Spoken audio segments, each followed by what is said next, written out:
What's up guys, Shakman and Maki here for another Lakwatsa serie. For today's Lakwatsa, we're exploring the famous Kapisahan Cave in Casibon, Nueva Vizcaya. Tara, samahan niyo akong makilakwatsa. So, ayun na nga, fast forward agad tayo pagdating namin sa barangay Kapisahan. By the way, umalis kami ng Baguio around 1:30 AM at dumating kami sa Kapisahan Cave Information Center ng 6 in the morning. After resting a bit, nag-quick breakfast muna kami, then diretso na sa orientation kung bakit until now, single pa rin tayo. Orientation pala about sa cave and the things to do and don'ts inside the cave. After the orientation, nag-ready na kami to enter the cave. And based sa briefing, may iba't ibang entrances ang Kapisahan Cave. The most common one is the Lion entrance, which is doon kami magsisimula ng aming underground adventure. Bandang 8 AM na kami pumasok sa cave. By the way, one tour guide is to 5 people ang ratio, kaya hinati kami into 3 groups since 15 kaming lahat. Take note, one tour guide is to 5 people na itutura, hindi to applicable sa relationship. Kaya kami nawawalan Charot!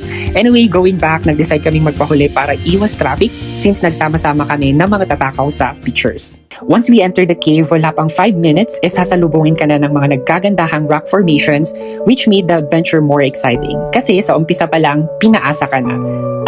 Mapapapicture ka na agad. Sorry, mali. As you go deeper into the cave, mas lalong nagiging exciting yung adventure kasi palala ng palala yung ganda ng rock formations. The stalactites above your head and the stalagmites below were just mesmerizing to look at. Mapapaisip ka na lang talaga kung bakit ang gaganda ng rock formations, pero yung ugali mo, ewan ko na lang.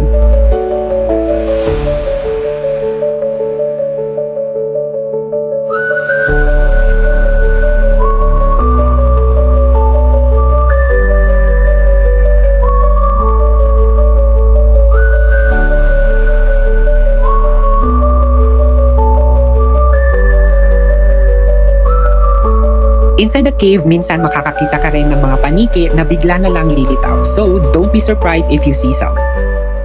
As the adventure goes deeper and deeper, aside from the amazing rock formations, asahan mo na rin na mapapayuko at mapapagapang ka talaga. May mga part na sobrang sikip ng daanan na kailangan mong sumiksik at mag-ingat sa bawat galaw. Pero of course, part yan ng caving or spelunking adventure. Diba?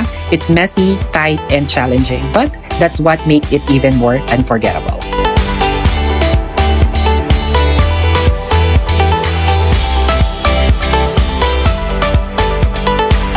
Hindi lang yan, you also need to prepare to get wet. To get wet! Yes, kasi mababasa ka talaga dito since water is everywhere. And pwedeng from ankle deep hanggang lagpas ulo ang lalim. So, expect mo na mababasa ka and mind you, the water is icy cold.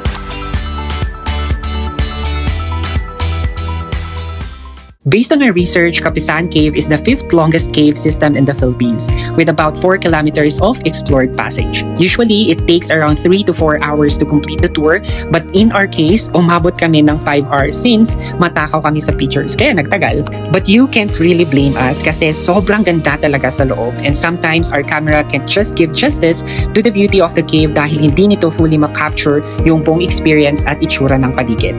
After about 5 hours sa loob ng cave, we finally made it through the Alayan entrance point, which is another entry point of the cave. We survived Kapisahan Cave! And from Alayan entrance point, nag-van na kami pabalik sa information center kung saan doon na kami naligo at nag-lunch before heading back to Baguio. And for today's Lakwatsa, I booked it with Travelsphere Adventures as a joiner as usual. So if you wanna try spelunking at Kapisahan Cave, you can book it with them. Just check their page for details and reservations. And that's it for today's Maki's Lakwatsa. See you around. Bye!